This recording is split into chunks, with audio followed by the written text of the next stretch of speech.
You're familiar with the book, like Who Moved My Cheese? Unfortunately, yes. And it's a profoundly stupid book. But it does nail one thing, which is that people are resistant to change. I And thought it was that especially, cheese is delicious. I mean, it's a close second. Specifically Gorgonzola. I really like Gorgonzola. Recent discovery for me. So I'm happy about that. Is it just Yeah. because, generally speaking, you were scared of the number of syllables? It's hard to pronounce and it's got like blue ribbons through it, which like I know it's mold and it's not mold that's gonna hurt me, but still, Chris, it's mold. That that should be their marketing slogan. Gorgonzola. It's mold. God, what was that movie with Robin Williams where it was like all truth in advertising? Volvo, boxy but good. Oh, you lost me on this one. Oh my God, what a movie reference, listeners! If you recall this movie, you can let us know in the comments because I'm never gonna remember, I'm and I've already pretty sure forgotten it what we was talk about. Bicentennial Man.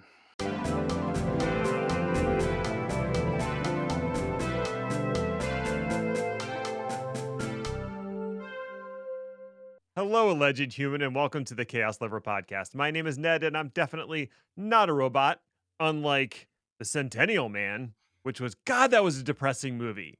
I'm a real human person with feelings, not transistors, and I feel for Robin Williams. With me is Chris, who feels nothing because he's dead inside. Some would argue it's better that way.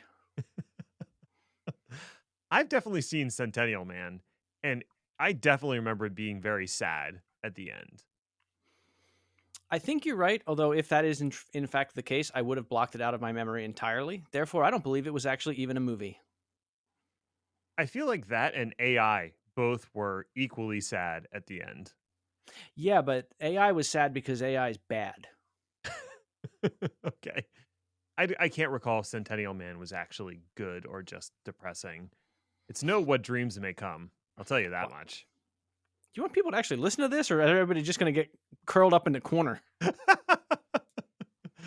It's shocking how many movies Robin Williams was in that are actually very sad.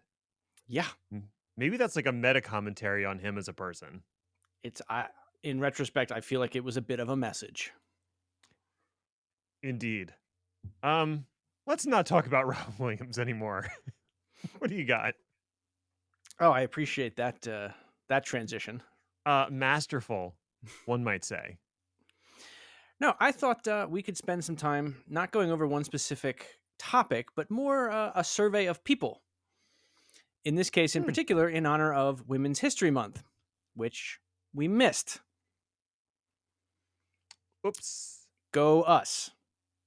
I will put that entirely on my shoulders for existing. As will I. Excellent. Once again, this is entirely Ned's fault. And this is curious because as a 10-time Microsoft MVP, he's actually one of the few among us that can actually tell time from the flat circle that it is. It's him, it's Bill Gates, it's the lead singer of OMG somehow, and basically like 10 other people. It's 275-degree o'clock. God bless you. All of this is to say, March of 2025 was once again Women's History Month. And to the surprise of absolutely everyone, it was actually declared as such by the Trump White House. Wow. But of course, he was an obnoxious and hateful tool about the whole thing. But we can save that for the podcast about politics. Or I guess the basic human decency and people who are so profoundly and proudly lacking it podcast. Side point, I really feel like we need to workshop that one. That's a lot. That's a mouthful of a name. It is.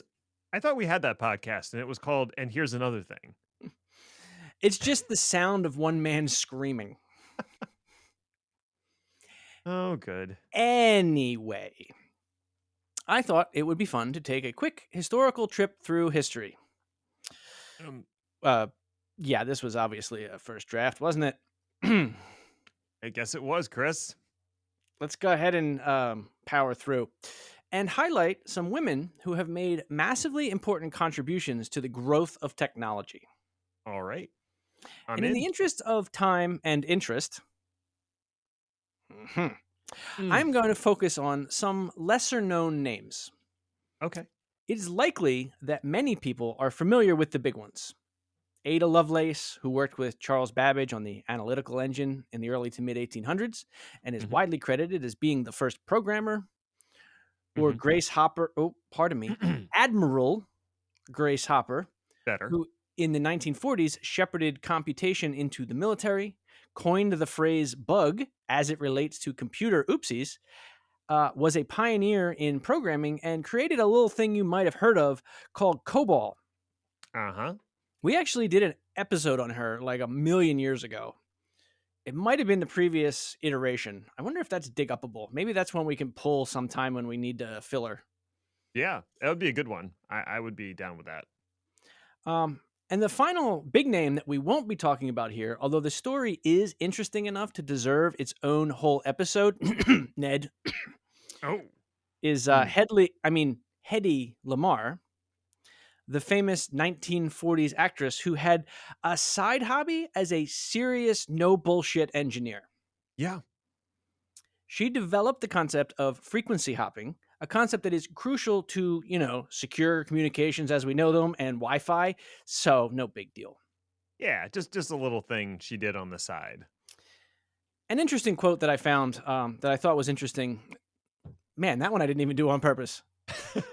You're batting 1,000, my friend.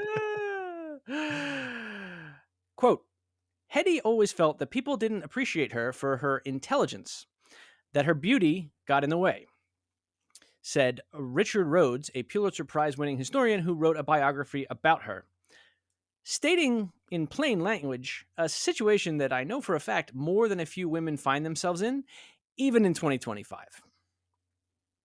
Yes. And So, yeah. if you don't think that you've seen Hedy Lamarr, you absolutely have. I don't think you could possibly avoid a picture of her. Well, I mean, come on, don't go too far. Save this for the episode you're going to write. Okay, all right. I'm getting riled up already, but I'll Okay. Okay. Category 1. General topic 1940s. The women of Bletchley Park. Mm, Now, much of this we already discussed in our episode about the Enigma machine, which was episode 9. yes. But the breaking of codes by England's Bletchley Park was accomplished in large part due to the huge number of anonymous women who worked there. How many, you may ask? Estimates vary, but of the expected 10,000-ish people who we think worked there, 75% or so were women. Wow. That, if you're doing the math at home, is a lot. Mm-hmm. It's way more than half. Women got assigned to Bletchley from a couple of places, primarily from being enlisted in the WRNS, which was the Women's Royal Naval Service, referred to as the Wrens, because you can pronounce that one. The operation of the bombs that were used to decrypt Enigma messages in particular required a lot of elbow grease and a lot of people.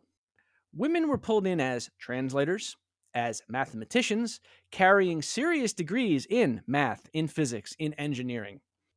It's fair to say that the sexist norms of the time were relaxed due to the overwhelming number of men who were off to war. For more on that particular phenomenon, you can check out the American documentary A League of Their Own. And, fun fact about that one, it tells you a lot about the rules of baseball. Like there's no crying. That's a big one. Yeah. That's the one rule I actually know about baseball. Everything else is just nonsense. What's a balk? Stop crying. As we said in our Enigma episode, the breaking of the Axis codes is widely credited with shortening the war by something like 2 years.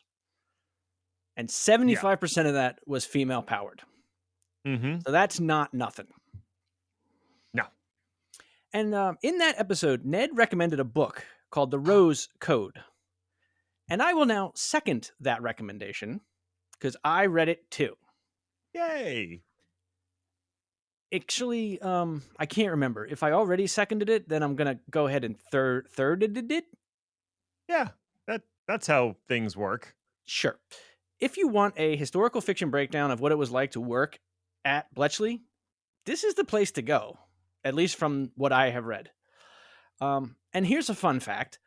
If you read that book, you should know that a lot of the main characters are based on real people. The end notes of the book break down who is who, where they came from, how they got the information. But if you want a Cliff's Notes version, here we go. All right. Character name Asla Kendall is a lightly fictionalized version of Asla Benning, who was described as a beautiful, effervescent Canadian born heiress and Hut 4 translator who was Prince Philip's longtime, wartime girlfriend. I thought for sure that was all fake. Yeah, that was to me the fakest reading through it. And yeah, I was very surprised to realize that it was based pretty closely on a real person. Beth Finch is a composite of two very real women. One is a nameless codebreaker who supposedly suffered a nervous breakdown after a love affair with a married colleague fell apart. And as a result, this woman was sent to an asylum in fear that she would divulge secret information in her broken state. Awesome. Yeah, I think it's important to stress here what heavy veil of secrecy everybody working at Bletchley Park was under. They were not allowed to discuss what they were doing at Bletchley Park with anybody and continued not to be able to discuss it for decades afterwards until I forget what the act was, but an act was passed that allowed them to finally acknowledge that they worked at Bletchley Park and what they worked on. Right.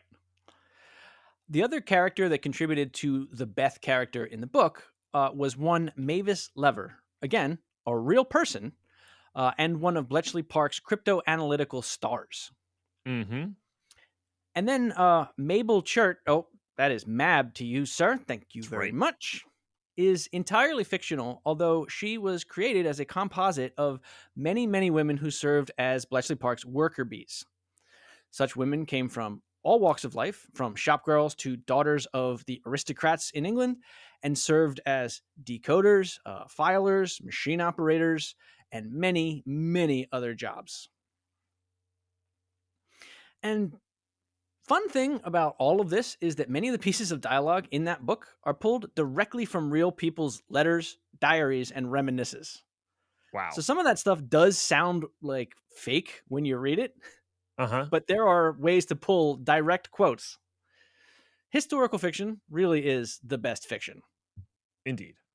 But anyway, this is not supposed to be a book review podcast. Let's move along. Not yet. As everyone knows, we're a movie review podcast. Oh, I can't wait to listen to you break down and cry when you finally do the net. Oh, God. You see, if you click on the little icon in the bottom right corner, it takes you to the dark web. This is Unix. I know this.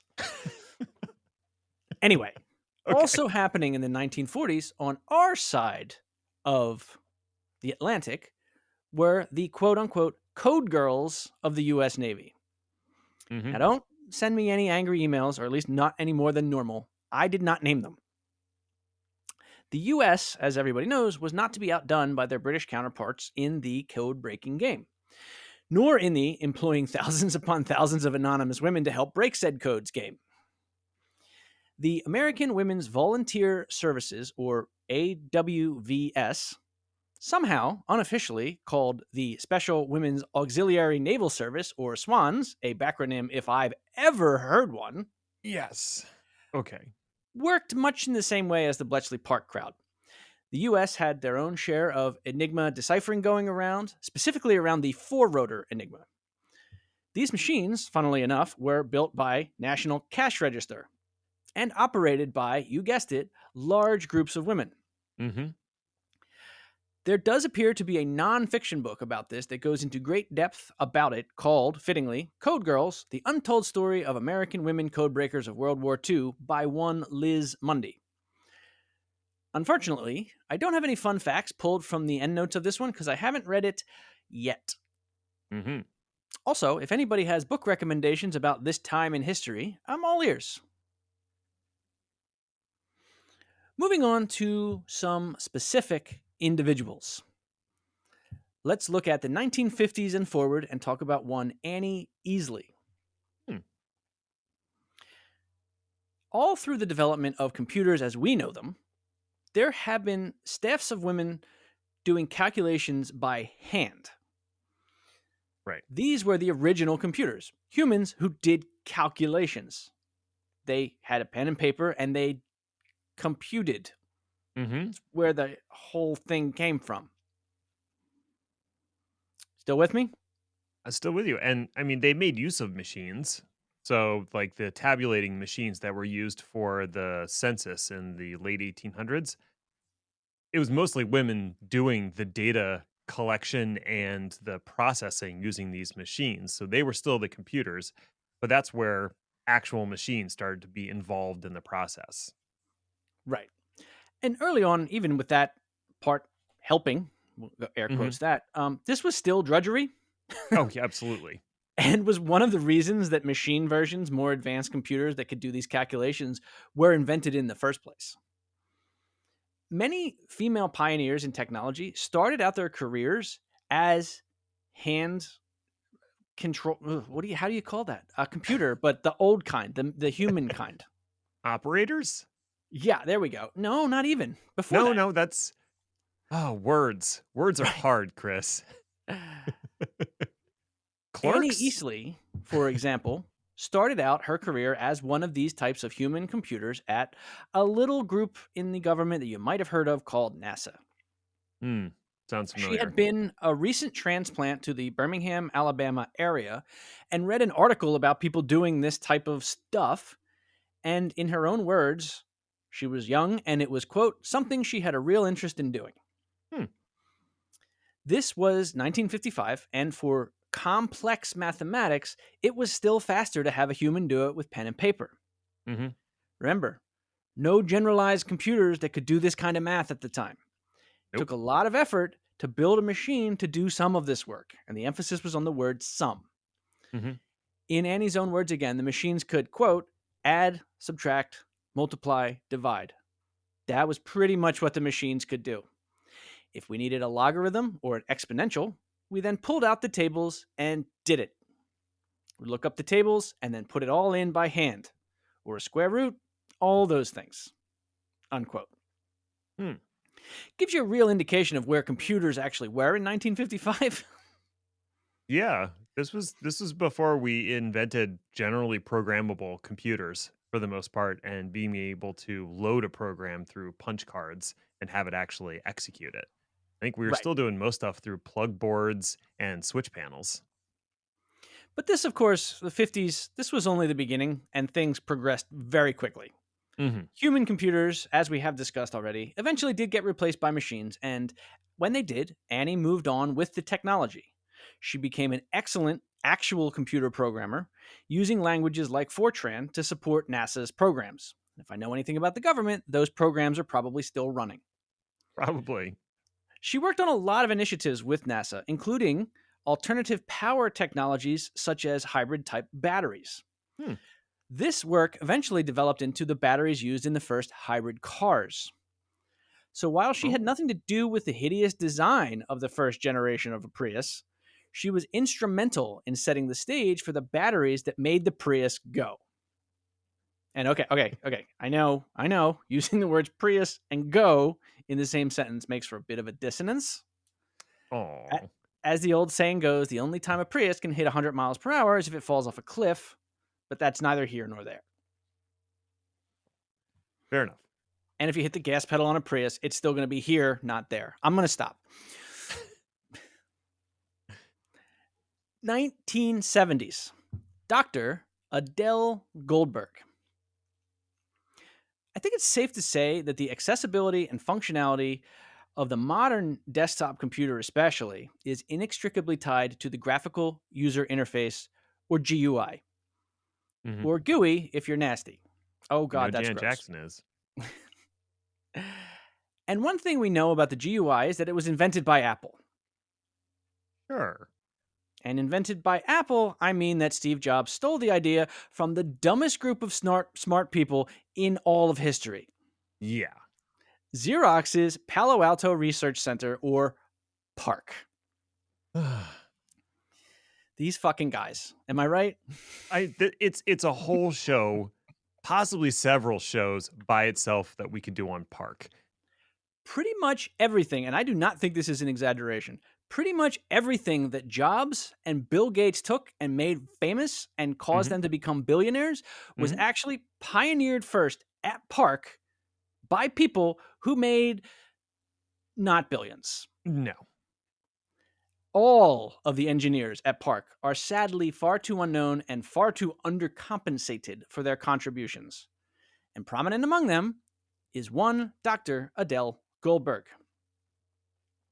Now, unlike the groups I mentioned above, in the 1970s, Xerox PARC was very much a boys' club. For a long time, Goldberg was the only female among the researchers. Still, she was a bit of a rock star and had a significant amount of influence. She was on the team that devised the Smalltalk programming languages, and also, probably more important to posterity, helped design the infrastructure and concepts around GUIs. The point of the GUI, from her perspective, was to make computing easier to understand. And I think it's safe to say that the team at PARC was successful in that particular effort. Considering I'm using a GUI right now, and so are you? Yeah. Yes, exactly. It should also be noted that while the GUI is probably the most lasting development that she was a part of, at the time, she was very passionate about Smalltalk.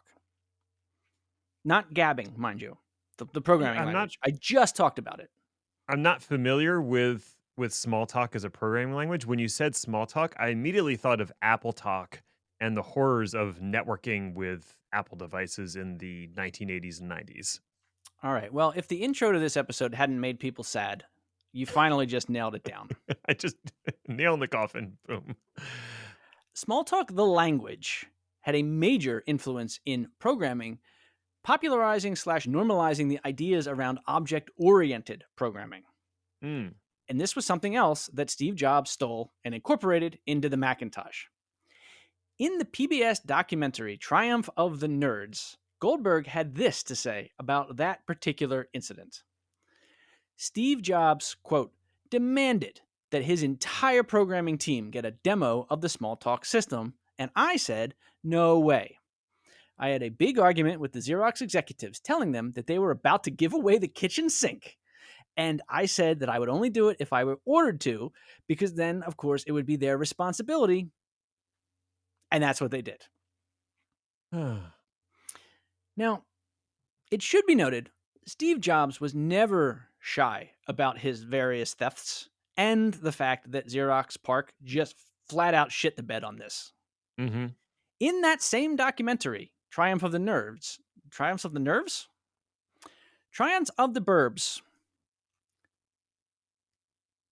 What are we doing here?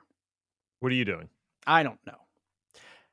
Steve Jobs himself said this, quote, basically, they, meaning the PARC people, they were copier heads that just had no clue about a computer or what it could do. And so they just grabbed defeat from the greatest victory in the computer industry. Xerox could have owned the entire computer industry today. Could have been a company 10 times its size. Could have been IBM. Could have been Microsoft of the 90s, unquote. So say what you will about Steve Jobs, at least he was honest about where he got his ideas. One thing else I will say is that Steve Jobs was a fucking nutbar who used to soak his feet in toilet water at the office as a way to calm down. He would just sit on the back of the toilet and put his feet in the toilet bowl. That is 1,000% true and even more percent disgusting. So many more percents. There's a All great series of Behind the Bastards on Steve Jobs. I highly recommend it. So, fast forwarding today, since we're running short on time, let's do a teeny bit of a speed run. It would be impossible to name everyone that deserves more credit than they deserve, but a few shout outs that I found in my research. Elizabeth Jake Feinler, who helped introduce the domain name system. That's kind of an important one. A little bit. Susan Kerr, who helped refine the concept of GUIs at Apple and also created some of the iconic Apple graphics that are still being used on keyboards and character sets today. And one Donna Dubinsky, who helped build and bring to market the first PDAs, or portable digital assistants, which eventually became the concept of a smartphone. Indeed. To close things out with a more modern woman, let's highlight Megan Smith. This might be one that we also touched on ages and ages ago. She was a former Google vice president who was CTO for the White House under Obama.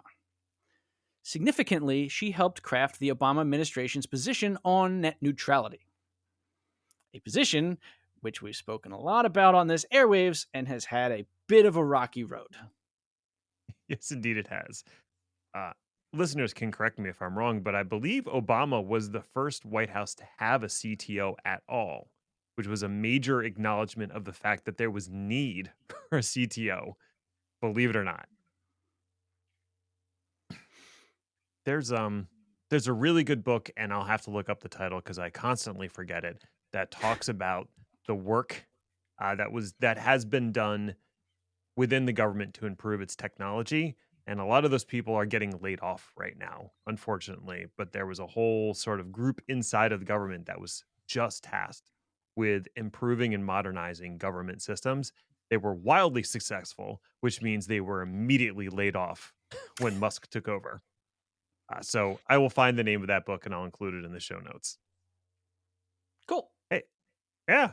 And it's written by a woman. Look at that. Full circle. Hey, thanks for listening or something. I guess you found it worthwhile enough if you made it all the way to the end. So congratulations to you, friend. You accomplished something today. Now you can go sit on the couch, fire up DNS, and look up the nearest GUI. You've earned it. That sentence didn't earn it, but you earned it. You can find more about the show by visiting our LinkedIn page. Just search Chaos Lever or go to the website chaoslever.com, where you'll find show notes, blog posts in general, Tomfoolery. We'll be back next week to see what fresh hell is upon us. Ta-ta for now.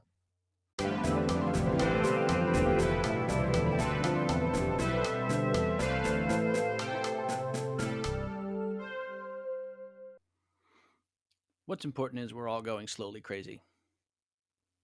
Some of us less slowly than others.